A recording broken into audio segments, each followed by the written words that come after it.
ఇక్కడ అబ్రహాము నుంచి మనం నేర్చుకోవాల్సింది ఏంటంటే, దేవుడు మాట్లాడుతున్నాడు, మాట్లాడే దేవుడు శక్తిమంతుడు అని నమ్మాడు. అది ఎప్పుడైతే దేవుడు నీ దేశాన్ని, ఇంటిని, నీ ఇంటి పక్క వారిని, చుట్టుపక్కల వారిని, బంధువులను, నీ ఇంటి వారిని విడిచిపెట్టి వెళ్ళాడు, దేవుని యొక్క మాటకు అతను ఏం చేశాడు?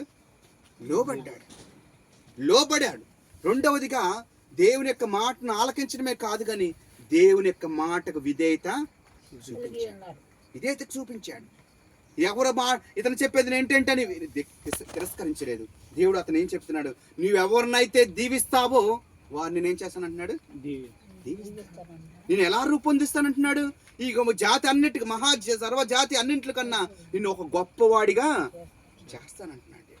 చూడండి, నిన్ను పిలవటమే కాదు కానీ నువ్వు ఎప్పుడైతే వీటిని త్యాగం చేస్తావో, ఎప్పుడైతే నువ్వు విడిచిపెట్టుతావో, ఎప్పుడైతే ఆ బంధకం నుంచి నేను చెప్పిన దేశానికి నా మాటకు లోబడి నువ్వు వెళ్తావో, నిన్నందరికంటే గొప్పవాడిగా చేస్తానంటున్నాడు. విడిచిపెట్టినప్పుడు మాత్రమే మనం విడిచిపెట్టినప్పుడు మాత్రమే ఒక గొప్ప స్థానంలో ఉండగలుగుతాం. నువ్వు నీ లోకాన్ని విడిచిపెట్టుకోకుండా, నీ వ్యసనాన్ని విడిచిపెట్టుకోకుండా, నీ త్రాగుడని వ్యసనాన్ని విడిచిపెట్టుకోకుండా, నీ వ్యభిచారమైన వ్యసనాన్ని విడిపించకుండా, నీలో ఉన్న గర్వాన్ని విడిచిపెట్టుకోకుండా, నీలో ఉన్నట్టు అసూయని విడిచిపెట్టుకోకుండా నేను గొప్పవాడిగా ఉండాలంటే సాధ్యం ఏమాత్రం కూడా కాదు. విడిచిపెట్టిరా, నా మాటకు లోబడిరా, నేను అందరికంటే గొప్పవాడిగా చేస్తాను. ఇంకా గొప్పవాడిగా చేయడం కాదని, నువ్వెవరినైతే దీవిస్తావో, నువ్వెవరినైతే ఆశీర్వదిస్తావో వారిని నేనేం చేస్తాను?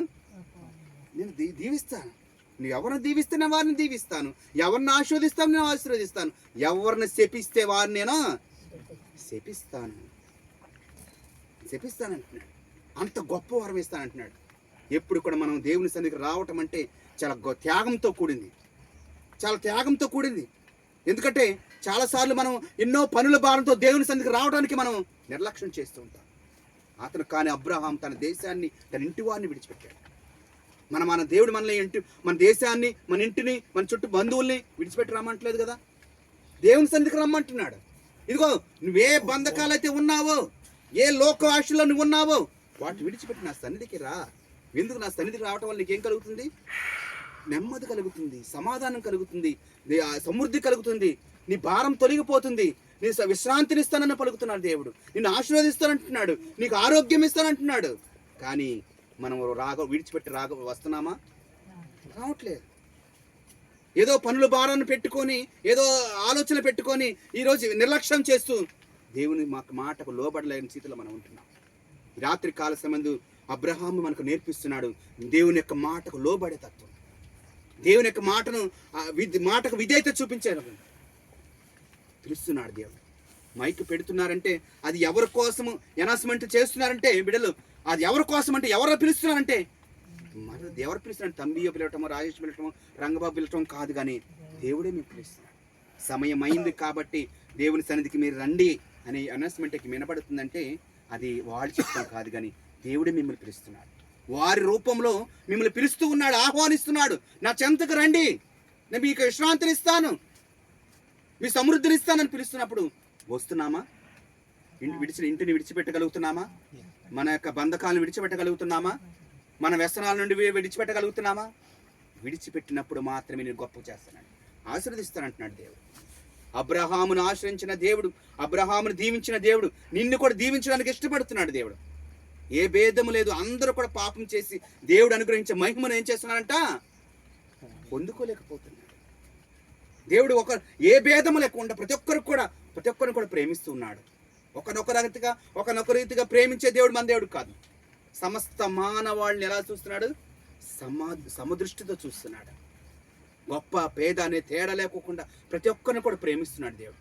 కానీ నువ్వు చేయవలసింది ఏంటంటే విడిచిపెట్టి రావటం, త్యాగం చేసి రావాలి. నీకున్న పనులను విడిచిపెట్టి రావాలి, నీకున్నటువంటి సమయాన్ని విడిచిపెట్టి దేవుని సన్నిధికి రావాలి. అప్పుడు నిన్ను దీవిస్తానని పలుకుతున్నాడు. ఇంకా ఏం చెప్తున్నాడంటే, ఎప్పుడైతే నిన్ను ఒక మహాజాతిగా నీ ద్వారా నీ నుంచే మహాజాతిగా నేను చేయబోతానంటున్నాడు. నీ సంతతిని ఎలా చేస్తానంటున్నాడు? ఇసుక రేణి వాళ్ళని, ఆకాశపు నక్షత్రాల వల్ల, ఇసుక రేణి వల్ల నీ సంతాన్ని అభివృద్ధి చేస్తానంటున్నాడు. నీ నుంచే మహాజాతిని నేను తీసుకొస్తానని చెప్తున్నాడు దేవుడు. నువ్వు చేయటం వల్ల విధేయత చూపించాడు. ఎప్పుడైతే ఆ మాట పలికాడో దేవుడు చెప్పినట్లు రీతిగా అబ్రాము బయలుదేరెను. దేవుడి యొక్క మాటకు లోబడి, దేవుని యొక్క మాటకు విధేయత చూపించి దాని యొక్క తండ్రి ఇంటిని, తన యొక్క కుటుంబాన్ని, తన దేశాన్ని విడిచి ఏం చేశాడు? తన ఇంటి నుంచి బయలుదేరాడు. ఏ దేశానికైతే వెళ్ళమన్నాడో, ఏ దేశానికి వెళ్ళమని ఆజ్ఞాపించాడో ఆ దేశానికి బయలుదేరాడు.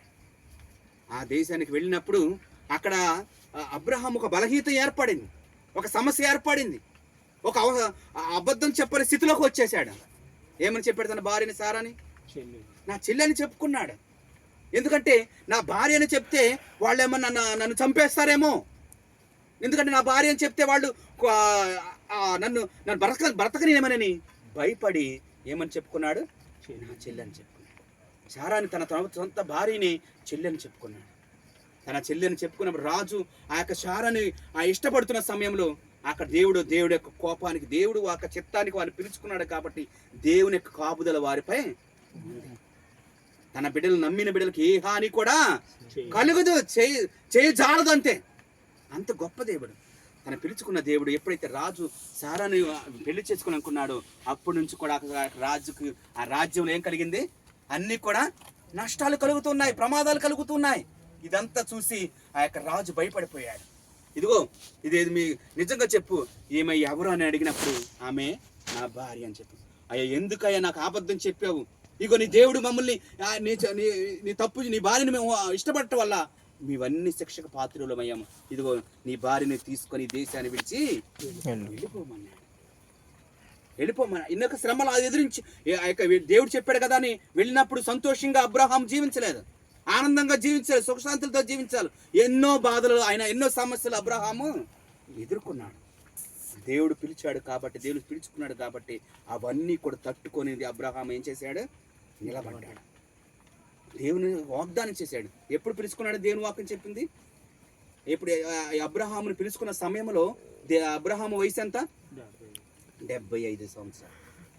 అదే చదువుకున్నాం కదా ఇప్పుడు వాక్యం. 75 సంవత్సరాలు అబ్రహాముని పిలుచుకున్నాడు. రా, నీ ద్వారా ఒక మహాజాతిని నేను ఏర్పరచుకుంటాను. ఇసుక రేణువు, ఆకాశ నక్షత్రం వల్లే, ఇసుక రేణు వల్లే నీ నుంచి సంతతిని వృద్ధి చేస్తాను. నీ ద్వారా నుంచి సంతతి వృద్ధి చేస్తాను. రాని ఎన్ని సంవత్సరాల వయసులో ఉన్నప్పుడు తెలియజేశాడు అబ్రహాంకి? 75 సంవత్సరాల వయసులో ఉన్నప్పుడు వాగ్దానం చేశాడు. నిరీక్షణ కలిగి ఉన్నాడు అబ్రహాం. ఈనాడు కూడా అయ్యా నాకు నువ్వు వాగ్దానం 99 సంవత్సరాలు వచ్చినా, 90 సంవత్సరాలు వచ్చినప్పుడు కూడా ఎప్పుడు కూడా దేవుడిని ప్రశ్నించలేదు. నాతో ఇసుకరేణి సంతతిని అభివృద్ధి చేస్తానన్నావు, ఇసుకరేణి వల్ల నీ సంతతి అభివృద్ధి అవుతుందన్నావు, ఆకాశ నక్షత్రం వల్ల నీ సంత అభివృద్ధి అన్నావు. ఇప్పటికి మాకు 90 ఏళ్ళు వచ్చినాయని ఎప్పుడు కూడా నిరాశ పడలేదు. ఇంకా ఆ విశ్వాసాన్ని కూడా కోల్పోలేదు, దేవునికి ఎదురు చెప్పలేదు. నిరీక్షణ కలిగి ఉన్నాడు, విశ్వాసం కలిగి ఉన్నాడు. ఇంకా అబ్రహాంలో ఉన్నటువంటి గొప్ప లక్షణం ఏంటంటే ఆతిథ్యం ఇచ్చేవాడిగా ఉన్నాడు. ఎవరికి ఆతిథ్యం ఇచ్చాడు? దేవుడే. తన యొక్క ముగ్గురు దేవతలు ఈ లోకానికి వచ్చినప్పుడు అబ్రహాం ఎక్కడున్నాడు? సింధూర వృక్షం దగ్గర ఏం చేస్తున్నాడు? నిద్రిస్తూ ఉన్నాడు. అటువంటి సమయంలో చదివి 15 వచ్చిన ఈ మాట ఇదంతా కూడా ఉంటుంది, తర్వాత చదవటానికి వీలేదు కాబట్టి నేను చెప్పేస్తున్నాను అనమాట. ఆ యొక్క ముగ్గురు దేవతలు వచ్చినప్పుడు ఆ యొక్క మంచి వెంట ఒక్కసారి కళ్ళు తెరిచి చూసేవాటికి వీళ్ళు ముగ్గురు కనిపిస్తారు. ఆ యొక్క ముగ్గురు కనిపించినప్పుడు వారిని చూసి అబ్రహాము చలించిపోతాడు.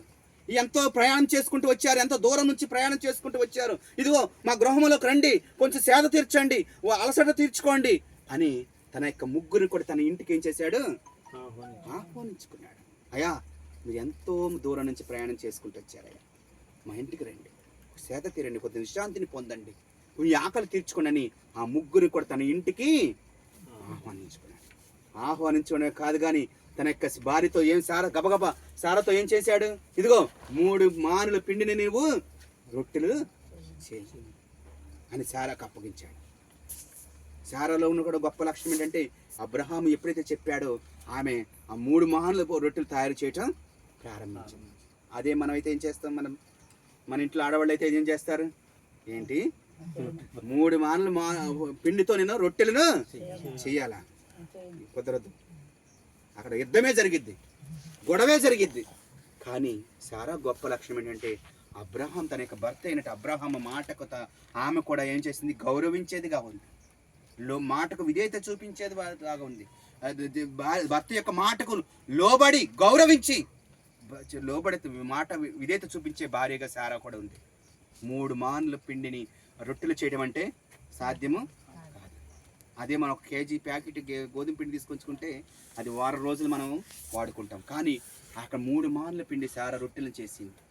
తర్వాత తన పనివారద్దకు వెళ్ళిపోయి ఒక మంచి లేగదూడను తీసి ఇదిగో వధించి దీని మాంసాన్ని వండి తీసుకురామని చెప్పాడు. అంటే అబ్రహాములో మనం గ్రహించవలసింది ఏంటంటే మొట్టమొదటిగా దేవుని యొక్క మాటకు ఏం చేశాడు? లోబడ్డాడు. దేవుని యొక్క మాట మొట్టమొదటిగా ఆలకించాడు. రెండవదిగా లోబడ్డాడు, విధేయత చూపించాడు. మూడవదిగా ఆతిథ్యం ఇచ్చేవాడిగా అబ్రహాము ఉన్నాడు. తన యొక్క ముగ్గురికి తన కుటుంబంలో రొట్టెలు చేసి మాంసాన్ని లేగదోడను వధించి మంచి భోజనాన్ని సిద్ధపరిచినప్పుడు ఆ భోజనం భోజించిన తర్వాత వాళ్ళు వెళ్ళిపోయేటప్పుడు ఏమని దీవించారు? మరలా వచ్చేడుకు సారా ఒడిలో ఒక బిడ్డను చూస్తామని చెప్పినప్పుడు సారా ఏం చేసింది? తలుపు వద్ద పక్క నుంచి ఏం చేసింది? నవ్వింది. అది ఆ నవ్వు ఎలాంటి నవ్వు అని చెప్పవచ్చు అంటే ఎగతాళికి నవ్విందా లేకపోతే సంతోషంతో నవ్విందా? చెప్పండి. ఎగతాళిగా నవ్విందా? నాకు అప్పుడు వయసు ఎంత? ముసల ప్రాయంలో ఉంది. తన యొక్క స్త్రీతత్వం అణగారిపోయింది.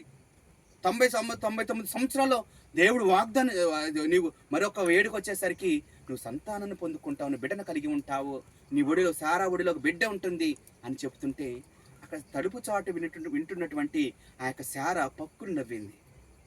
అది మనమైతే మార్తమ్మ గారు ఏ విధంగా నవ్వింది అనుకుంటారు మీరు? మీ ఉద్దేశం చెప్పండి.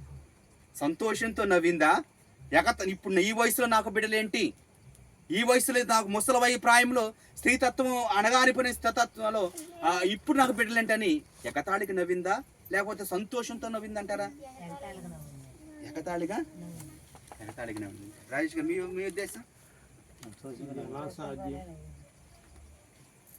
మానవులుగా అది అనుకోవచ్చు, రెండు ఇంకో విధంగా కూడా అనుకోవచ్చు. సంతోషంగా నవ్వింది అనుకోవచ్చు. ఎందుకంటే ఆమె అవిశ్వాసం చూపిస్తే, ఆమె అపనమ్మకంతో చూపిస్తే ఆ యొక్క కార్యం జరిగేది కాదే. అంతే కదా, విశ్వసించినప్పుడే దేవుని యొక్క మాట. అంటే ఒక్కొక్క అవును ఎగతాళిన స్త్రీతత్వం ముసల ప్రాయులు ఇప్పుడు సంతానం కలగటం ఏంటని ఎగతాళిగా నవ్వచ్చు. కానీ ఇంకో రీతిలో ఆలోచించినట్లయితే దేవుడు విశ్వాసం ఉంటే నమ్మితేనే కదా దేవుని యొక్క మాటను నమ్మితే విశ్వసించినప్పుడే కదా మనకు ఏదైనా కార్యం జరిగేది. ఆమె కూడా నమ్మింది, నమ్మకంతో ఆనందంతో నవ్విందేమో, ఏమిందేమో సంతోషంతో నవ్విందేమో. ఈ విధంగా రెండు కారణం ఏదైనా కానీ అబ్రహాముని గురించి మనం నేర్చుకోవాల్సింది ఏంటంటే ఎప్పుడైనా మనకున్నటువంటి బంధకాలు విడిచిపెడతావో, నీకున్నటువంటి వాటిని విడిచిపెట్టగలుగుతావో, నీకున్నటువంటి లోక సంబంధమైన వాటిని విడిచిపెడతావో అప్పుడు మాత్రమే నువ్వు ఏం చేస్తావు? దీవించగలుగుతావు. ఎంతకాలం బట్టి నీకు దీవెన కలగట్లేదని నిరీక్షణ కలిగి ఉన్నావేమో, నిరాశతో ఉన్నావేమో, బాధపడుతున్నావేమో, కన్నీటితో ఉన్నావేమో. ఈ మనుషులు మమ్మల్ని చిన్నచూపు చూస్తున్నారు, ఈ మనుషులు మమ్మల్ని ఎగతాళి చేస్తున్నారు, మమ్మల్ని చిన్నవారిగా చూస్తున్నారని ఎన్నోసార్లు కృంగిపోయేవేమో. కానీ దేవుడు చిన్న చూపు చూసేవాడు ఏమాత్రం కూడా కాదు. మనుషులు చూసే చూపుతో దేవుడు చూడడు. మనుషులు చూసే చూపుతో దేవుడు చూడడం. ప్రతి ఒక్కరిని కూడా ప్రేమించే దేవుడు, ఆదరించే దేవుడు. ఎలాంటి దేవుడు అంటే కన్నీటిని నాట్యంగా వాగ్దానం చేసిన దేవుడు, నమ్మదగిన దేవుడు. మనం కలిగి ఉండవలసింది నిరీక్షణ. ఈ కుటుంబం తల్లి చెప్పినట్లుగా మాకు స్టార్టింగ్లో మనం చెప్పినట్లుగా తల్లి, సేవకులు, సంఘము మా కుటుంబానికి వస్తున్నారు. ఏ కార్యం చేయడానికో ఒక నిరీక్షణ కావాలి, ఒక ఆశ కలిగాలి. ఆమంటుంది ఈ విధంగా అయినా మా గృహము వచ్చే సంవత్సరానికి ఒక నూతనమైన గృహాన్ని మేము కట్టుకుంటామేమో, దేవుడు దీవించాడేమో, తల్లి మధ్యస్థ ప్రార్థన మాకు సహాయం చేస్తుందేమని ఆమె ఆశ కలిగి వెంటనే నేను అంగీకరించాను మాస్టర్ అని చెప్తుంది. ఆమెను బట్టి గట్టిగా మనం చెప్పలు పడతాం, ఆమె విశ్వాసం బట్టి గట్టిగా చెప్పాలి. మనం కూడా ఏదైనా మన పని చేస్తున్నాం, కానీ పని చేసినప్పుడే కావచ్చు, ఏదైనా భక్తి చేసినప్పుడు కావచ్చు, ఏదో ఒక ఆశ లేకుండా మనం ఏది కూడా చేయకూడదు. వాడుకగా మనం ఎప్పుడు కూడా చేయకూడదు. ఆశ కలిగాలి. ఇదిగో నా కుటుంబంలో యేసయ్య రావటం వల్ల, సేవకులు రావటం వల్ల, సంఘ పెద్దలు, సంఘము, గ్రామము, చుట్టుపక్కల వారు నా కుటుంబంలో నాకు ప్రార్థన చేయటం వల్ల నా కుటుంబం దీవించబడుతుంది. నా కుటుంబంలో సమస్యలు పోతాయి, నా కుటుంబంలో పరిస్థితులు మార్చబడతాయి, తల్లి యొక్క కుటుంబాలు కడుతుంది అనే నమ్మకం విశ్వాసంతో వీళ్ళు ఏ విధంగా అయితే విశ్వాసం కలిగి రాత్రికాల సమయం మందు వర్షము వారికి ఈ ఆరాధన పెట్టడానికి దీవులు పొందుకోవడానికి ఆటంకంగా ఉండక కుటుంబం అయినా పర్లేదు మాస్టర్ రండి అని ఆ యొక్క సంఘ యూత్ బిడ్డల ద్వారా మనం ప్రేరేపించి వారి ఆశ కలిగి మీ సిద్ధపాటు కలిగి ఉన్నాము, సిద్ధం కలిగి ఉన్నాము అని వారికున్న విశ్వాసాన్ని బట్టి నమ్మికను బట్టి ఈ కుటుంబంలో కార్యము జరుగును గాక. ఆమేన్. దేవుడికి చిన్న మాటలను దీవించును గాక. ప్రార్థన చేసుకుందాం. ప్రార్థన చేయండి. ప్రార్థన చేయండి. ఈ కుటుంబం తల్లి యొక్క ఉద్దేశాన్ని మనం తెలియజేసింది. ఒక నూతనమైన గృహాన్ని కట్టుకోవాలని. తిరుపతిరావేనమ్మా, ఇంకా వేరే పేరు అర్థం ఇంకేం పేరు జ్ఞానస్థానం ఇప్పిలేదా? అదే యేసుబాబు అని పేరు చదవండి. యేసుబాబు హృదయాన్ని మార్చాలని, ఏ బంధకములైతే యేసుబాబు బంధింపబడి ఉన్నాడో వేటిని విడిచిపెట్టలేకపోతున్నాడు. ఈరోజు అబ్రహాము విడిచిపెట్ట వల్ల దీవించబడ్డాడు, ఆశ్రయించబడ్డాడు, ఒక గొప్ప మహా విశ్వాసులకు తండ్రి అయ్యాడు. అటు రీతిగానే యేసుబాబు ఏ బంధకాలనైతే బంధించడం విడిచిపెట్టే భాగ్యాన్ని దయచేయమని, ఆ బంధకాలను విడిపించమని, ఆ యొక్క యేసుబాబుని మందిరాన్ని నడిపించమని మనం ప్రార్థన చేద్దాం. అదేవిధంగా రాణి గారు జ్ఞానం తన కుటుంబాన్ని కట్టుకునే భాగ్యాన్ని దయచేయమని, ఆ మార్తమ్మ గారికి మంచి ఆరోగ్యాన్ని దయచేయాలని, రాణి గారి తల్లిదండ్రులు కూడా దేవాదేవుడు దీవించాలని, ఒక నూతనమైన గృహాన్ని కోసం ఈ కుటుంబం కోసం మనం ప్రార్థన చేద్దాం. ఆయుష్ గారు ప్రార్థన చేయండి. పరిశుద్ధుడా, ప్రేమగల మా తండ్రి, శోభగల దేవ, ఈ రాత్రి కాల సమయం ప్రభా మీ నామంలో ప్రభా మేమందరం కూడా ఒక చిన్నగా ఎక్కడైతే మీరు ఇద్దరు ముగ్గురు కూడి ప్రార్థిస్తారో అక్కడ ఉంటానని చెప్పిన గొప్ప దేవ, ఈ సమయాన్ని మాకు ఇచ్చి నా ప్రభా ఈ సమయంలో ఈ యొక్క గొప్పగా జపమాల జపించుకోవడానికి మీరు ఇచ్చినటువంటి సమయాన్ని బట్టి, వాతావరణాన్ని బట్టి నీకే స్తోత్రం తండ్రి, నీకే వేలాది వందనాలు స్తోత్రం ప్రభా. తండ్రి, ఈ కుటుంబంలో ప్రభా మేమందరం కూడా చేస్తుండగా ప్రభా నీవే మాకు మార్గ చూపరిగా ఉండిన ప్రభా, మీరు మాకు సహాయం చేసి ప్రభా మీరు మాతో మాట్లాడమని వేడుకుంటాం ప్రభా. నీకే వేలాది వందనాలు స్తోత్రం ప్రభా. ఈ కుటుంబాన్ని మీకు అప్పగిస్తూ ఉండగా ప్రభా, ఈ కుటుంబంలో ఏది కొదువుగా ఉన్నదో ఏమీ లేదో మాకైతే తెలియదు, కానీ మా యొక్క హృదయాంతరంగాలు ఎరిగి ఉన్నానని చెప్పిన గొప్ప దేవానికి స్తోత్రం ప్రభా. ఈ కుటుంబ యజమానిరాలుగా ఉన్నటువంటి మార్తమ్మక్కను బట్టి ప్రార్థన చేస్తున్నాం ప్రభా. ఆ బిడ్డ మరి దినదినము ప్రభా కష్టపడుతూ ప్రభా ప్రయాసపడి ప్రభా కుటుంబంలో ఒక ముఖ్యురాలుగా ఉండి కుటుంబం కొరకు పాటుపడుతుంది ప్రభా. ఆ బిడ్డ చేస్తున్న ప్రతి పనిని బట్టి మీకు స్తోత్రం. ఆయన చేస్తున్న ప్రతి పనిలో కూడా మీరు సహాయం విధవరాల పట్ల ప్రభా వ్యాజ్యం యజమానురాలుగా ప్రభా ఆ బిడ్డ ఉంది ప్రభా. ఆ బిడ్డను దీవించండి, మీ యొక్క కృపలో ఆ బిడ్డను నడిపించండి ప్రభా. వారికి ఇచ్చినటువంటి ప్రభా మరి తిరుపతి అనే కుమారుని ఆశీర్వదించమని దీవించమని వేడుకుంటున్నాం ప్రభా. ఆ బిడ్డ ప్రభా మరి సన్నిధికి వచ్చి ప్రార్థన చేసుకునేటువంటి గొప్ప మనసును ఆ బిడ్డ దయచేయండి. వారికి ఇచ్చినటువంటి భార్యను బట్టి వేలాది వందలు స్తోత్రం పట్ల ప్రభా ఐక్యత కలిగినటువంటి ప్రభా వారికి జీవితాన్ని ప్రసాదించండి ప్రభా. దేవా, ఇద్దరు కూడా సఖ్యత కలిగి ప్రభా ప్రతి విషయంలో కూడా మీ పైన ఆధారపడి జీవించే భాగ్యం దయచేయమని వేడుకుంటూ ప్రభా. ఈ కుటుంబంలో ప్రభా మరి నూతన గృహం కొరకు వారు ప్రయాసపడి ఆలోచనతో ఉన్నారు ప్రభా. మా ఆలోచనలు ఏదైనా కానీ ప్రభా దాన్ని మీరు సాధ్యపరిచేటువంటి విధంగా మీరు ఉంటారు కాబట్టి ప్రభా ఈ బిడ్డలకు కావాల్సినటువంటి యొక్క నూతనమైన గృహాన్ని కట్టుకునే భాగ్యం, ఆర్థిక స్థితిగతులను సమకూర్చండి ప్రభా. నీకే వేలాది వందనాలు. వారికి ఇచ్చినటువంటి ఇద్దరు సంతానం బట్టి ప్రార్థిస్తున్నాం ప్రభా. వారికి మంచి జ్ఞానాన్ని దయచేయండి. తల్లిదండ్రుల పట్ల ప్రభా భయము భక్తి కలిగినటువంటి విశ్వాసము ఆ బిడ్డలకు దయచేయండి. మంచిగా వారిని ప్రోక్షించడానికి ప్రభా వారికి ఆర్థిక స్థితిని మెరుగుపరచండి ప్రభా. తండ్రి, మరి వారికి ఉన్నటువంటి అత్తగారిని బట్టి ప్రార్థన చేస్తున్నాం ప్రభా. ఆ తల్లి గారికి మంచి ఆరోగ్యం దయచేయండి, నీ కృపలో భద్రపరచండి. ఆమె చేస్తున్న ప్రతి పనులు కూడా మీరు తోడుగా ఉండండి. ఈ వయసులో మీరే మరి వారికి సహాయం చేయగలిగిన శక్తులై ఉన్నారు ప్రభా. ఆ బిడ్డను మీకు అప్పగిస్తూ ఉండగా ప్రభా అన్ని విషయాల్లో కూడా ప్రభా ఆ తల్లికి మీరు తోడుగా ఉండి నడిపించమని వేడుకున్నాం ప్రభా. ఇక్కడ గుమ్మిగూడి ప్రభా ప్రార్థించడానికి వచ్చిన ప్రతి బిడ్డను కూడా పేరును ఆస్వాదించండి, దీవించండి ప్రభా. మేము చేయ ప్రతి పనులు కూడా మీరు మా తోడుగా ఉండమని వేడుకున్నాం ప్రభా. ఏ విధంగా అయితే ఈరోజు వాక్యం ద్వారా మీరు మాతో మాట్లాడారు ప్రభా. అబ్రహాము తండ్రిని మాకు విశ్వాసులుగా ఏ విధంగా అయితే విశ్వాసానికి మాకు తండ్రిగా ప్రేరేపించారు ప్రభా.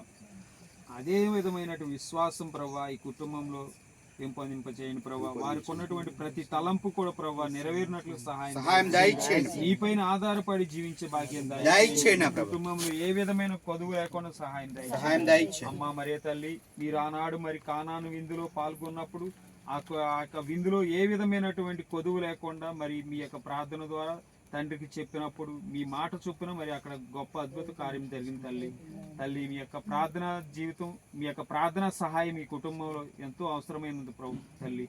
కనుక తల్లి, మీరు కూడా ఈ యొక్క కుటుంబంలో నివాసం చేసి ఈ కుటుంబంలో నివసిస్తున్న ప్రతి బిడ్డ కూడా మీ యొక్క ఆశీర్వాదాలు, నిత్య ప్రార్థన ఈ కుటుంబాన్ని దయచేయమని, ఈ సన్నిధిలో మోకరించి ప్రార్థన చేస్తున్న మా అందరికి కూడా నీ యొక్క దీవెనలు మా పైన ఉంచమని అందరూ ఓ ప్రభువా మేము చేయి ప్రార్థన ఆలకించండి. పరిశుద్ధమైన తండ్రి, ప్రేమల ప్రభు, దయల తండ్రి, కృపగల దేవా, నీకు వందనములు స్తోత్రాల ప్రభు. ఈ రాత్రి కాల సమయం నా ప్రభు మార్తం గారి గృహంలో ఇటు రీతిగా నా ప్రభు నీ బిడ్డలుగా మేము అందరము చేరిన ప్రభు, ఈ వర్షం ఆటంకంగా ఉండక నా ప్రభు నిన్ను ఆరాధించడానికి, నేను మహింపరచడానికి నా ప్రభు ఆటంకంగా ఉండక వాడి జయించిన శక్తిని మాకు ఇచ్చినందుకు నీకు వందనాలు స్తోత్రాలు నా ప్రభు. పాటల్లో మీరు ఉన్నందుకు నీకు వందనాలు స్తోత్రాలు నా ప్రభు. నీ యొక్క తల్లి యొక్క జపమాల మధ్యస్థ ప్రార్థనలో మీరు ఉన్నందుకు నీకు వందనాలు స్తోత్రం. వాక్కు ద్వారా బిడ్డలతో మాట్లాడినందుకు నీకు వందనాలు స్తోత్రాలు నా ప్రభు. విన్న వాక్యం హృదయాల్లో నేను ముద్రింప చేసుకునే భాగ్యాన్ని దయచేయండి నా ప్రభు. ఆయా తిరుపతి గారిని మీరు జ్ఞాపకం చేసుకోండి నా ప్రభు. ఆ బిడ్డ హృదయాన్ని మీరు మార్చండి నా ప్రభు. ఆ బిడ్డ స్థితిని మీరు మార్చండి నా ప్రభు. ఆ బిడ్డ యొక్క ఆలోచన తీరి మీరు మార్చండి నా ప్రభు. ఆ బిడ్డలో ఉన్నటువంటి లోక సంబంధమైనటువంటి వ్యసనాల నుండి యేసు నామములో గద్దిస్తున్న ప్రభు విడుదల దయచేయండి. ఏ బంధకాలైతే బంధింపబడి ఉన్నారు నా ప్రభు, ఏ సాతాను వల్ల అయితే చిక్కబడి ఉన్నారు నా ప్రభు, యేసు నామములో గద్దిస్తున్న గల ప్రభు విడుదల దయచేయండి నా ప్రభు. అయ్యా యేసు బాబు గారి హృదయాల్లో మీరు ఉండమని అడుగుతున్నాను నా ప్రభు. ఎంతో మంది హృదయాలు మీరు మార్చిన దేవుడు నా ప్రభు. ఎంతో మందిని ప్రభు నీ వైపు చూసి రక్షణ భాగ్యాన్ని ఇచ్చారు నా ప్రభు. అటు రీతిగా రాత్రి కాల సమయం ఉంది నా ప్రభు. యేసు బాబు గారితో మీరు మాట్లాడి నా ప్రభు. యేసు బాబు గారు మీరు దర్శించండి నా ప్రభు. ఒక బాధ్యత గల తండ్రిగా, ఒక బాధ్యత గల కుమారుడిగా, ఒక బాధ్యత గల భర్తగా ఆ కుటుంబ బిడ్డను ఉంచమని అడుగుతున్నాను నా ప్రభు. ఆ బిడ్డ నా ప్రభు ఈ కుటుంబం కొరకు ప్రయాసపడే బిడ్డగా ఉండే భాగ్యాన్ని దయచేసి అయితే తల్లి గారిని మీరు జ్ఞాపకం చేసుకోండి అయ్యా. మార్తం గారికి మంచి ఆరోగ్యాన్ని దయచేసి బిడ్డల కోసం నా ప్రభు బిడ్డ చేస్తున్న ప్రతి ఒక్క ప్రార్థన మీరు ఆలకించమని అడుగుతున్నాం ప్రభు. ప్రతి కన్నీరు మీరు తొడమని అడుగుతున్నాం ప్రభు. ఆ బిడ్డ కారుస్తున్న కన్నీరు బిడ్డలకు దీవెనకరంగా మార్చమని అడుగుతున్నాను నా ప్రభు. తల్లికి మంచి ఆరోగ్యాన్ని దయచేసి ఆ బిడ్డ చేసిన పని అంతట్లో కూడా మీరు తోడుకోండి నా ప్రభు. అదేవిధంగా నా ప్రభు రాణి గారిని బట్టి మేము ప్రార్థన చేస్తున్నావా. ఆ బిడ్డ ఓర్పు సహనాన్ని ఆ బిడ్డకి మీరు దయచేయండి. ఆ కుటుంబాన్ని కట్టుకునే జ్ఞానాన్ని ఆ బిడ్డకి దయచేయండి నా ప్రభు. ఆయా శార లాంటి విధేయత నా బిడ్డకి మీరు దయచేయండి నా ప్రభు. తన భర్త చెప్పిన మాటకు ఏ విధంగా అయితే లోబడిందో, విధేయత చూపించిందో, అది చేయమనే పని చేసిందో అటు రీతిగానే ప్రభు రాణి గారిని కూడా అట్టే విధేయత లోబడే తత్వం ఆ బిడ్డకి మీరు దయచేయండి నా ప్రభు. ఓర్పు సహనంతో కుటుంబాన్ని కట్టుకునే భాగ్యాన్ని దయచేయండి. మంచి ఆరోగ్యాన్ని బిడ్డకి మీరు దయచేయండి నా ప్రభు. వారిని ప్రేమించి ఇచ్చినటువంటి ఇద్దరు బిడ్డలు మీరు జ్ఞాపకం చేసుకునే ప్రభు. మరి మీరు విజయరాజు మీరు జ్ఞాపకం చేసుకోండి అయ్యా. వారిద్దరు కూడా దైవికమైన భక్తులు ఎదిగే భాగ్యాన్ని దయచేసి సొలొమోనుకు దయచేసిన జ్ఞానాన్ని మా బిడ్డలకు దయచేయండి నా ప్రభు. ఆయా పట్టుదల గిద్యోను లాంటి పట్టుదల వారికి దయచేయండి నా ప్రభు. ఆయా బంగారు భవిష్యత్తును వరకు దయచేయబడుతున్నా నా ప్రభు. వారి రాణి గారి కుటుంబ సభ్యులందరూ కూడా మీరు దీవించి ఆశ్రయించండి. ఆయా అక్కడ కూడి ప్రార్థిస్తున్నటువంటి ప్రతి ఒక్క బిడ్డని, ప్రతి ఒక్క కుటుంబాన్ని మీరు దర్శించండి అయ్యా. ఏ కుటుంబం అయితే ప్రభు ఏ లోటు అయితే ఏర్పాటు చేస్తుంది నా ప్రభు, ఆ లోటుని మీరు తీర్చండి నా ప్రభు. ఆ బలహీనతల నుంచి విడుదల దయచేయండి నా ప్రభు. మంచి ఆరోగ్యాల వరకు దయచేయండి ప్రభు. ఆయా విశ్వాసాన్ని వరకు దయచేయండి. లోబడే తత్వం వరకు దయచేయండి. ఆయా ఆదిత్యం ఇచ్చే కుటుంబంగా ఉండే భాగ్యాన్ని దయచేయండి. నీ మాటకు లోబడే తత్వంగా విధేయత చూపించే కుటుంబాలుగా ఉండే భాగ్యాన్ని దయచేయండి. అబ్రహాము కలిగి ఉన్న విశ్వాసాన్ని వారి కుమారులైన మా అందరూ కూడా మీకు దయచేయమని అడుగుతున్నాం. ఆ విశ్వాసం ద్వారా అనేక కార్యాలు మేము చూసే భాగ్యాన్ని దయచేయండి. ఈ కుటుంబం చుట్టూ నా ప్రభు ఏబుకు వేసిన కంచి మేము అడుగుతున్నాం నా ప్రభు. ఆ ఎటువంటి సాతాని ఆలోచన, సాతాని క్రియలు చోటు లేకుండా నీ కాపుదల, నీ కృప, నీ కనికరం ఈ కుటుంబంపై ఉంచమని అడుగుతున్నాం ప్రభు. ఈ చుట్టుపక్కల ఉన్న ప్రతి ఒక్క కుటుంబాన్ని మీరు దీవించి ఆశ్రయించండి. ఈ కుటుంబంలో ప్రార్థిస్తున్న తల్లి గారిని కూడా మీరు దీవించి ఆశ్రయించండి. వారి బిడ్డలని, వారి కుటుంబాన్ని, భర్తను కూడా మీరు దీవించి ఆశ్రయించమని. ఆయా రేపు రోజు జరుగుతున్న కుటుంబ ఆరాధనలో కూడా మీరు తోడుగొండమని. తల్లి మరియమ్మ గారా, మీరు ఏ కుటుంబంలో అయితే జపమాల జపించబడుతుందో, మిమ్మల్ని అడుగుతారో, సహాయం అడుగుతారో, అక్కడ ఈనాడు కూడా త్రోసిపచ్చక, ఈనాడు కూడా ఎప్పుడు కూడా నా తల్లి వారికి సహాయం చేస్తూ నిరంతరం కూడా వారికి ఆదుకుంటూ నీ మధ్యస్థ ప్రార్థన కుటుంబానికి దీవిస్తున్న తల్లి నీ వందనముల స్తోత్రం. అటు రీతిగా నీ కుటుంబంలో ఏ లోటు అయితే ఏలుబడి చేస్తుందో మీకు తెలుస్తుంది. ఆ లోటుని బట్టి మీరు ప్రార్థన చేసి మీ కుమారుని వేడుకొని ఆ లోటుని మీరు తీర్చమని, ఒక నూతనమైన గృహాన్ని కట్టుకొని ఆశపడుతుండగా మరొక వచ్చే సంవత్సరం మన అక్టోబర్ నెలలో నూతనమైన గృహంలో జపమాలారాధన పెట్టుకునే భాగ్యాన్ని మీకు దయచేయమని కుటుంబంలో ఉంటే కావాల్సిన ప్రతి ఒక్క లోటును మీరు తీర్చి ప్రతి ఒక్క అవసరతను మీరు తీర్చమని యేసు పరిశుద్ధ నామమున అడిగి పొందుకొనుచున్నాము తండ్రి. ఆమేన్. అందరూ ఏకస్వరంతో పరలోకమందుండే మా యొక్క తండ్రి, నీ నామం పూజ్యమును గాక, నీ రాజ్యం వచ్చును గాక, మీ చిత్తము పరలోకమందు నెరవేరినట్లు భూలోకమందు నెరవేరును గాక. నానాటికి కావలసిన మాయనము మాకు నెటికివ్వండి. మా యొద్ద పడిన వారిని మీరు మన్నించినట్లు మా అప్పులను మీరు మన్నించండి. మమ్ము శోధన యందు ప్రవేశింపక కీడు నుండి మమ్ము రక్షించండి. దేవుని ప్రసాదం చేత నిన్ను మరి మా వందనము. ఏలిన వారు మీతో ఉన్నారు, స్త్రీల ఆశీర్వదమైన వారు మీరే. నీ గర్భఫలం చేస్తూ ఆశీర్వదమైన వారు పరిశుద్ధ మరియమ్మ గారు సర్వేశ్వరుని యొక్క మాత, పాపాత్ములైన మా కొరకు ఎప్పుడైనా మా మరణ సమయంలో ప్రార్థించండి. ఆమేన్. పితా పుత్ర పవిత్రాత్మ కలుగును గాక. ఆదిలో కలిగినట్టు ప్రేమ సదాకాలం మీకు స్తోత్రం కలుగును గాక. చేస్తున్నదని మిక్కిలి పరిశుద్ధ హృదయమా, మా మీద దిగండి స్వామి, పరిశుద్ధ మరియమ్మ గారా, మా కొరకు వేడుకొనండి. జోజప్ప గారా, మా కొరకు వేడుకొనండి. పునీతులారా, మా కొరకు వేడుకొనండి. సన్మనస్కులారా, మా కొరకు వేడుకొనండి. మంచి ఆలోచన యొక్క మాత, మా కొరకు వేడుకొనండి. మంచి ఆరోగ్యం యొక్క మాత, మా కొరకు వేడుకొనండి. కుటుంబాల రాజ్ఞి, మా కొరకు వేడుకొనండి. పితా పుత్ర పవిత్ర ఆత్మ దేవుడు కూడున్న ప్రతి ఒక్క బిడ్డపై, కుటుంబంలో ప్రతి ఒక్క బిడ్డపై, మా గ్రామంలో ప్రతి ఒక్క బిడ్డపై